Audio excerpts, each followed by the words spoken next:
Intervention des troupes ougandaises sur le sol congolais pour mettre fin à l'insécurité dans l'est du pays. La nouvelle a vivement fait réagir la classe politique ce week-end. De nombreuses voix se sont élevées pour décourager cette initiative qui pourrait conduire à des conséquences néfastes. Un journaliste de la rédaction de Télé 50 a été victime d'une attaque criminelle ce week-end à Kolwezi. L'appartement de Josué Muyumba a été visité par des bandits armés dans la nuit de samedi à dimanche. Une enquête a été ouverte et quelques suspects déjà interpellés. Nous serons en ligne avec lui dans ce journal. Situation tendue ce lundi à l'Assemblée provinciale du Sud Kivu, à 2 jours du vote de la motion de censure contre le gouvernement de Théo Ngouabidje. Quelques manifestants qui soutiennent le gouvernement provincial ont barricadé quelques artères de la ville pour passer un message aux élus. Mesdames et messieurs, bonjour. Néhémie Mouilania, Peter Kazadi, mais surtout le prix Nobel de la paix Denis Mukwege et tant d'autres personnalités ont réagi suite à la présence de troupes ougandaises en République démocratique du Congo. La raison avancée est de combattre aux côtés des FARDC pour éradiquer la menace terroriste ADF qui cause des dizaines de morts toutes les semaines. Seulement, certains politiques voient d'un mauvais œil cette démarche qui pourrait entraîner d'autres conséquences néfastes. Crispin Chibinkoufoua les a empilés dans cet élément.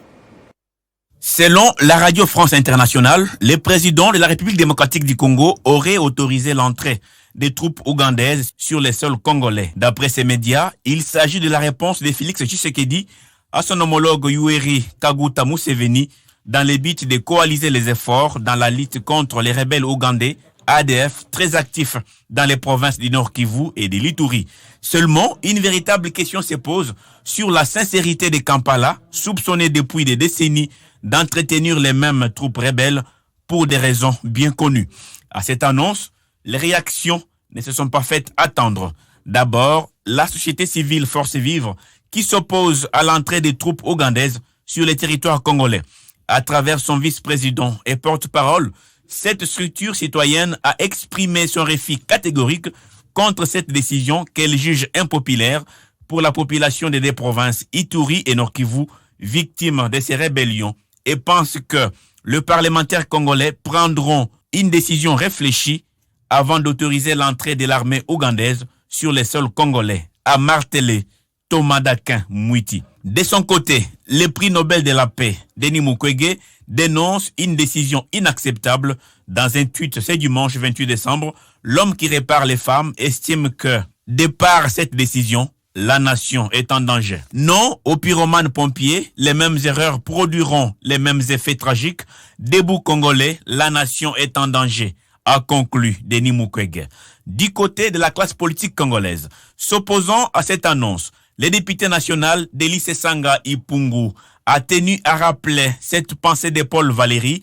Tous les politiques ont lu l'histoire, mais on dirait qu'ils ne l'ont lu que pour y puiser l'art de reconstituer les catastrophes. Pour sa part, Peter Kazadi, député provincial et proche collaborateur du président Tshisekedi, la lutte contre le terrorisme a toujours fait l'objet de la concertation et la mutualisation des efforts des nations. Refuser une coopération internationale pour son éradication ne serait que complicité contre les victimes qui se comptent par milliers. Pour Néhémie Mouilania, du Front commun pour le Congo, ce qui manquait aux voisins en 1998 est formellement obtenu aujourd'hui, un droit légal à occuper légitimement la partie est tant convoitée de notre pays. Somme toute, l'entrée des troupes étrangères en République démocratique du Congo, surtout dans sa partie est, disons-le, très riche en sous-sol, a toujours fait l'objet des agendas cachés et mesquins. En Ituri, au moins 25 civils ont été tués par les miliciens Codeco lors des 2 attaques en territoire de Djougou et Mahagi. D'après les sources locales, ces hors-la-loi ont attaqué dimanche les sites des déplacés de Ivo dans la région de Drodro, au groupement Boukou dans la chefferie Baema Nord. L'intervention des militaires des FARDC a permis de limiter les dégâts, indique un acteur de la société civile dans la région, joint par Radio Okapi. Pour l'heure, l'armée n'a pas encore donné sa version des faits. Nous y reviendrons avec force et détails dans nos prochaines éditions. Dans la nuit du samedi à dimanche, l'appartement de notre collègue Josué Muyumba a été attaqué par des hommes armés non autrement identifiés alors qu'il était en pleine enquête au sujet d'une interception des camions des minerais qui devraient quitter la province du Lualaba frauduleusement. Les bandits ont saccagé tout ce qu'ils ont trouvé, emportant matériel de travail et autres biens de valeur. Oui, mon appartement de Kolosi a été attaqué dans la nuit de samedi au dimanche 28 novembre 2021. C'était au moment où j'étais en déplacement. C'est ce qui m'a vraiment sauvé la vie.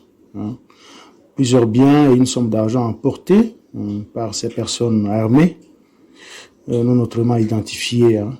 Les actions de ce genre montées par les vampires politiques, moi je les qualifie comme des vampires politiques, économiques et sociaux que vous pouvez deviner.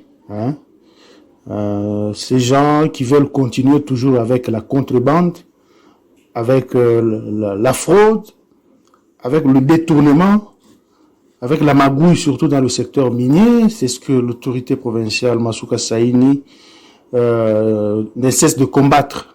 Et nous l'appuyons dans ce combat. Nous n'allons pas désarmer parce que c'est l'unique moyen pour procurer au peuple lualabais la qualité de vie et le bonheur qu'il mérite. Aussitôt informé de cette situation, j'ai contacté directement l'autorité provinciale, madame le gouverneur Masuka, qui n'a pas hésité de prendre toutes les dispositions pour ma sécurité, pour ma protection et toutes les dispositions aussi matérielles et financières pour que je sois à l'abri de cette manœuvre des ennemis du développement de la province du Lualaba. Actuellement, les services de sécurité sont descendus.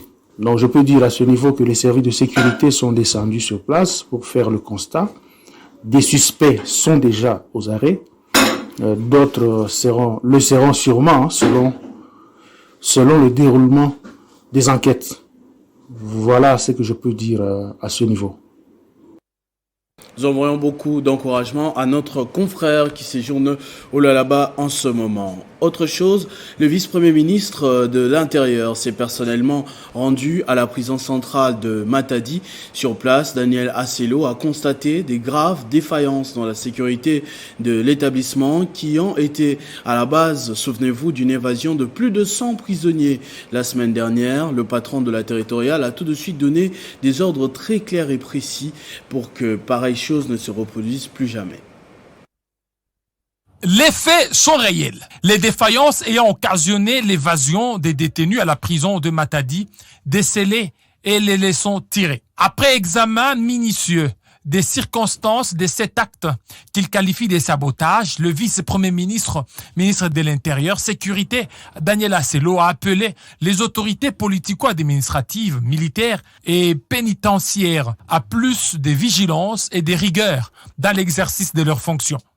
Très attentif, Daniel Asselo, Okito Ankoy, a aussi pris tout son temps de prendre note tout en garantissant la volonté du président Félix Tshisekedi et du gouvernement d'éveiller à la recherche de la paix et la sécurité dans les milieux carcéraux comme sur les territoires nationaux. Nous n'ignorons pas que depuis un certain temps, il y a un peu d'inquiétude dans cette province par rapport à ceux que vous qualifiez de coupeurs de route et donc l'insécurité. Il y en a.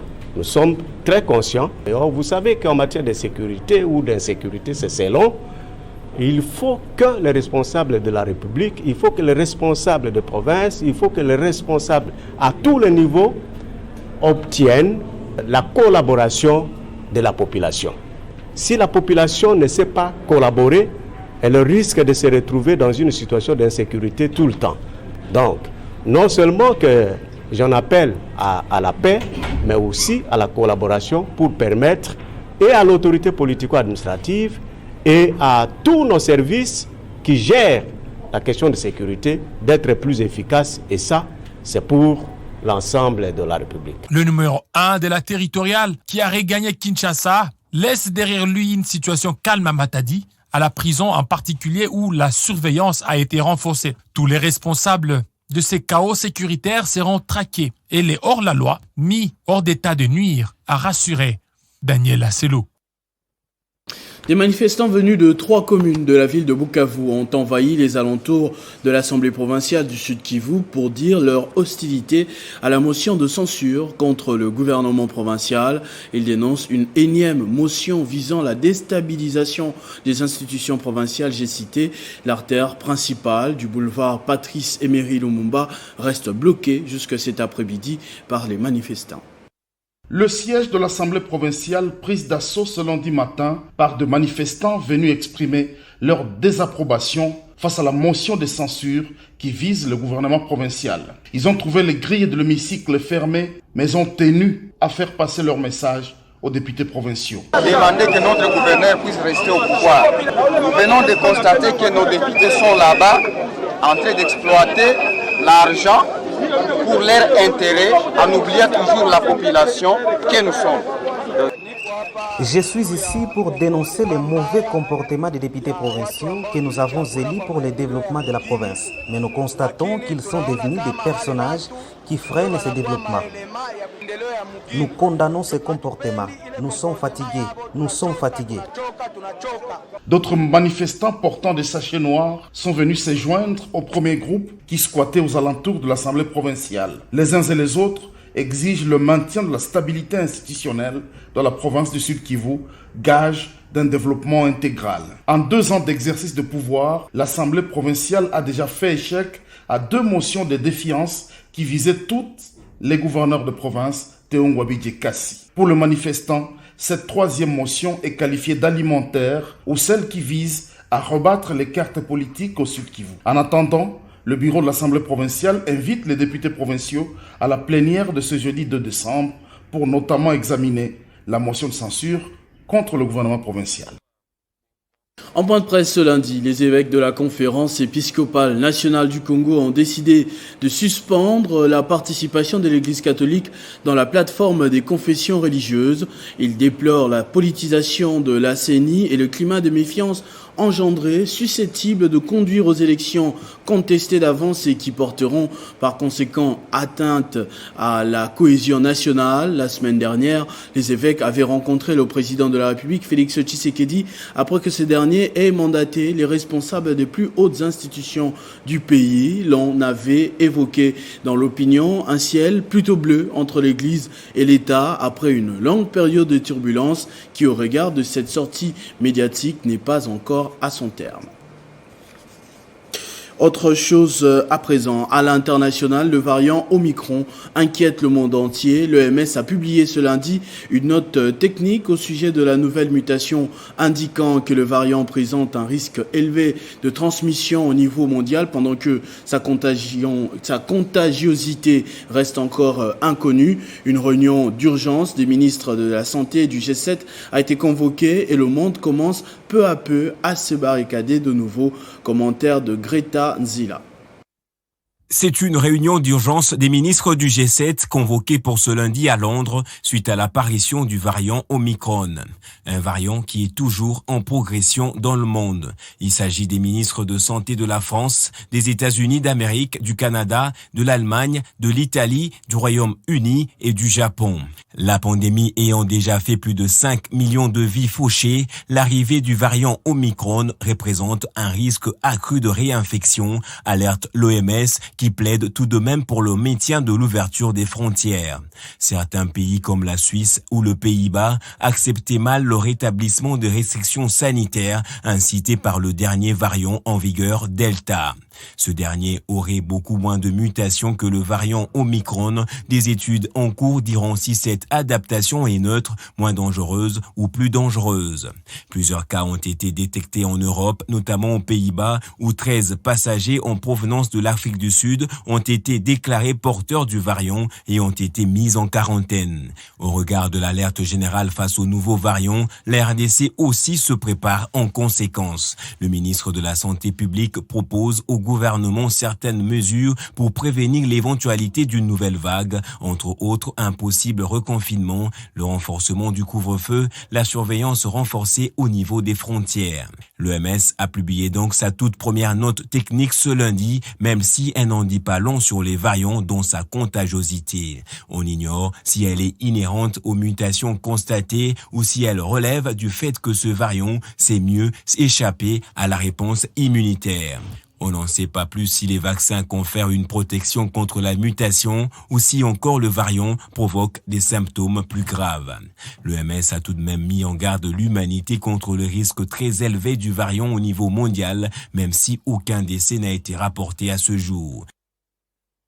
Félix Tshisekedi prendra part ce lundi au sommet Chine-Afrique qui s'est ouvert hier à Dakar au Sénégal. Ce sommet sera une occasion pour la République chinoise d'apporter son soutien dans la lutte contre l'insécurité au Sahel. Le président chinois Xi Jinping s'adressera aux participants par liaison vidéo. Pendant 2 jours, le président de la République chinoise sera face aux dirigeants africains, notamment du Mali, du Niger, du Burkina Faso, du Kenya, du Nigeria, du Sénégal, de l'Égypte et de la République démocratique du Congo pour ne citer que cela. Le commerce et la sécurité seront au centre des échanges entre Xi Jinping et les présidents africains. La Chine, étant un des partenaires commerciaux importants du continent africain, veut, à travers ce sommet, faire face aux problèmes des dettes africaines insoutenables. La Chine compte également apporter son soutien dans la lutte contre l'insécurité en Afrique, où plusieurs pays sont déstabilisés par les activités des groupes djihadistes. L'ICA du Sahel. À travers cette initiative, la Chine compte faire de sa voix la plus forte de voix, en tenant compte de son influence du point de vue commercial, avec comme objectif de soutenir les pays en proie à l'insécurité en combattant les terroristes par des moyens juridiques. Nombreux observateurs avertis se demandent si le sommet Chine-Afrique pourra tant soit peu soulager les pays africains victimes de l'insécurité dans un contexte de rivalités croissantes entre Pékin et Washington. Rappelons que, dans la nuit du lundi 15 au 16 novembre de l'année en cours, les présidents américains et chinois, Joe Biden et Xi Jinping, se sont longuement parlé, sans rien régler de leur contentieux. Au reste, l'avenir nous en dira plus. Tour des cadrages de la Coupe de Confédération. 2 clubs congolais sont mal partis après leur défaite hier en match aller. Seul le tout-puissant Mazembe a fait l'essentiel face à Marumo Galan en s'imposant sur le score d'1-0. Vous l'avez compris, c'est les panoramas sportifs dans lesquels on reviendra sur quelques décisions prises par la CAF lors de son assemblée générale extraordinaire et également faire le point sur le ballon d'or européen parce que c'est le jour J et c'est avec Christian Bokaya qui va me rejoindre de l'autre côté du plateau.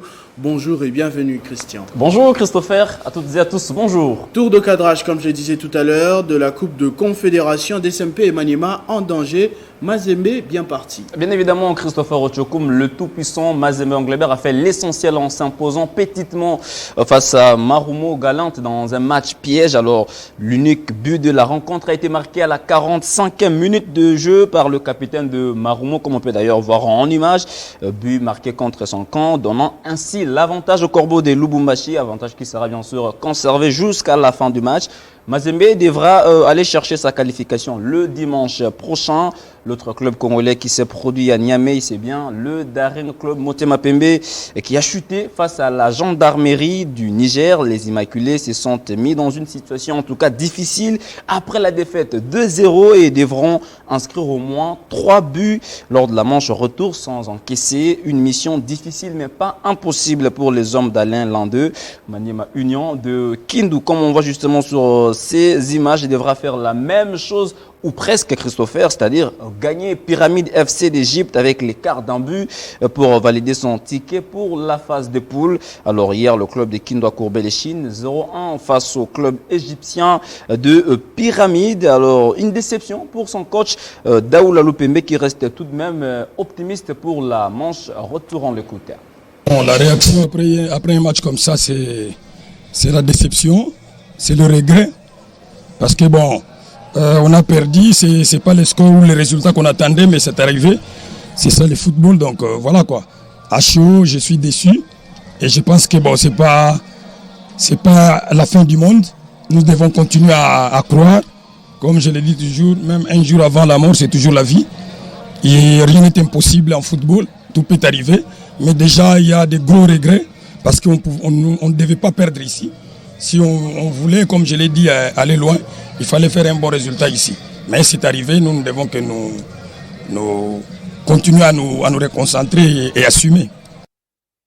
Sur le continent, Christian, les clubs maghrébins, mauvais voyageurs. Oui, la JS Saoura d'Algérie a été battue 2-0 par Heart of Oak Sporting Club d'Accra.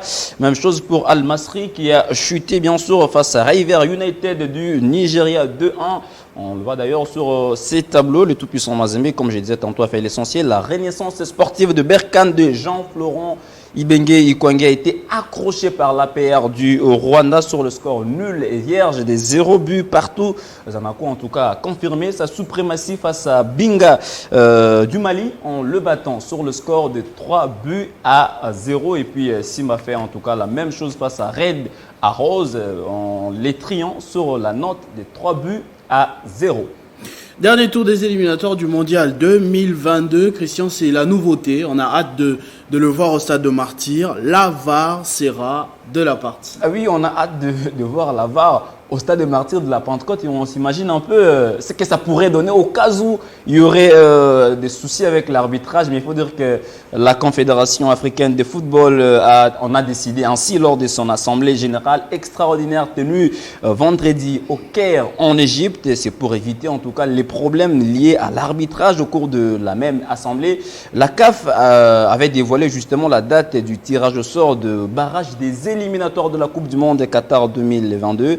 Les 10 pays qui doivent s'affronter au dernier tour seront fixés le 22 janvier 2022. La CAF s'est montrée aussi favorable à l'organisation de la Coupe du Monde après 2 ans au lieu de 4 comme d'habitude. Une posture qui fait polémique depuis vendredi sur la toile. Christopher Ochokoum. On va terminer, bien sûr, avec la soirée de Ballon d'Or aujourd'hui de France Football.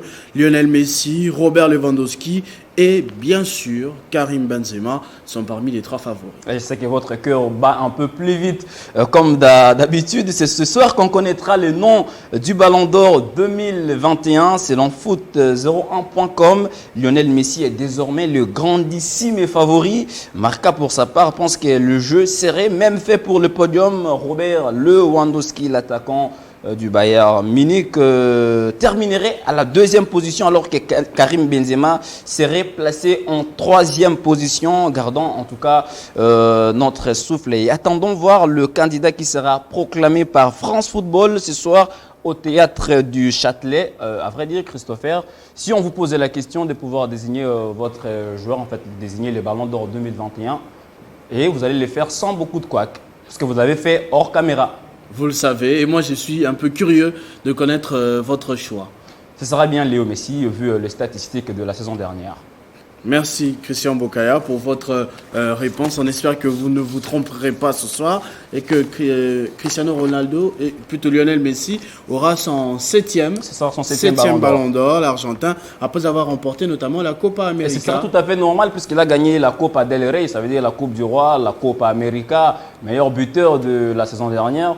Donc c'est déjà toutes ces statistiques qui font de lui déjà Ballon d'Or 2021 entre guillemets, mais gardons notre souffle. Sans compter qu'il n'a qu'un seul but en Ligue 1 en ce moment. Ce n'est pas la priorité pour ce Ballon d'Or. Ce journal est terminé. Je vous en rappelle tout de suite les principaux titres. Intervention des troupes ougandaises sur le sol congolais pour mettre fin à l'insécurité dans l'est du pays. La nouvelle a vivement fait réagir la classe politique ce week-end.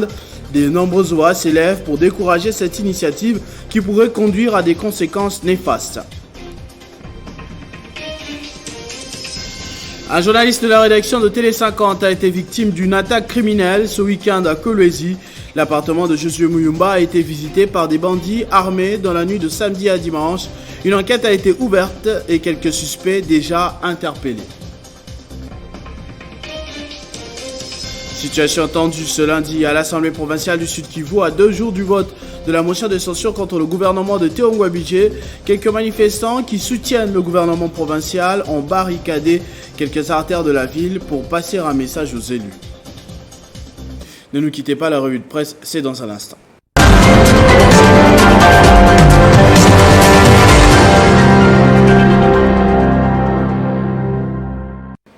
Et la revue de presse ce lundi encore, ce sera avec Bédrine Kenge qui va me rejoindre de l'autre côté du plateau.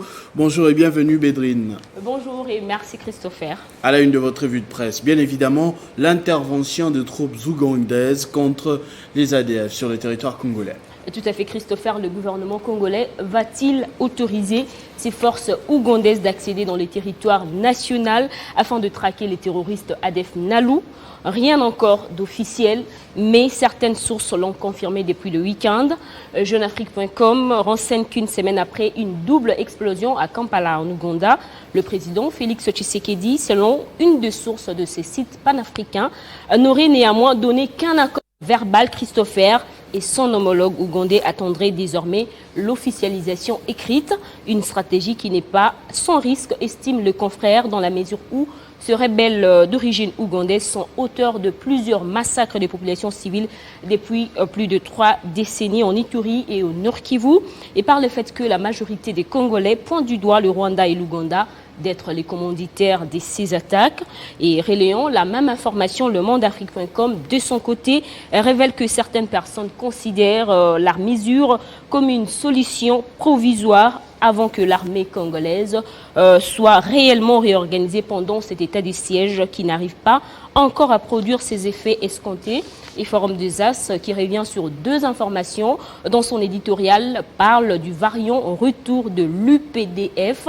Ces sites essayent de faire une métaphore au sujet de ce monstre à plusieurs têtes, le corona, qui ne fait que endeuiller le monde à cette guerre dans l'est de la RDC qui fait presque la même chose Christopher. Et malgré sa bonne raison, l'intervention ougandaise en RDC n'est pas bien digérée.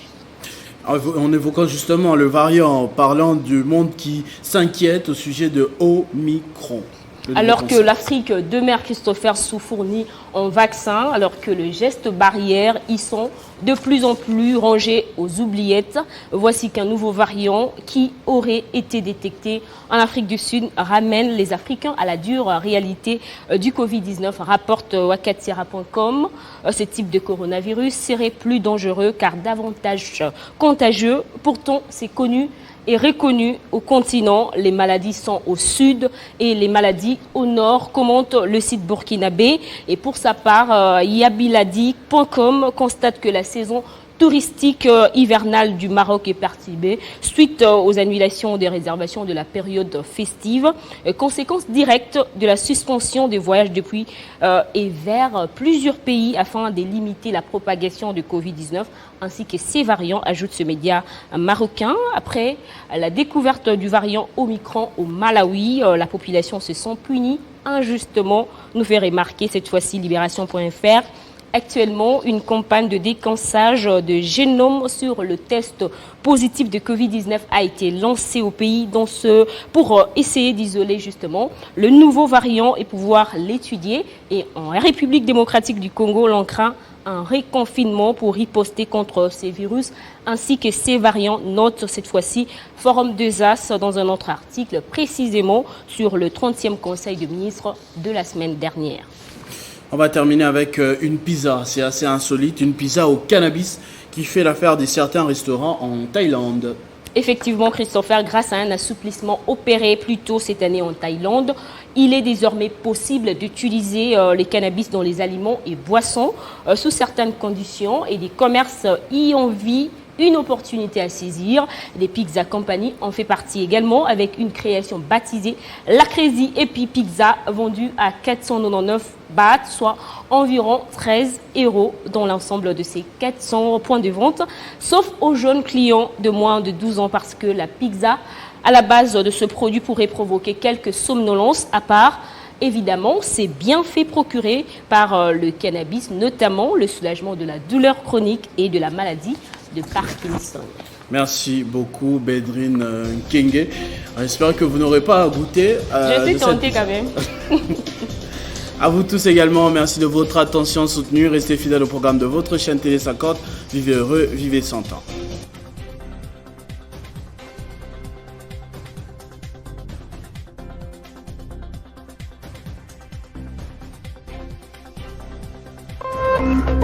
Téléchargez les infos Télé 50 sur www.tele50.cd.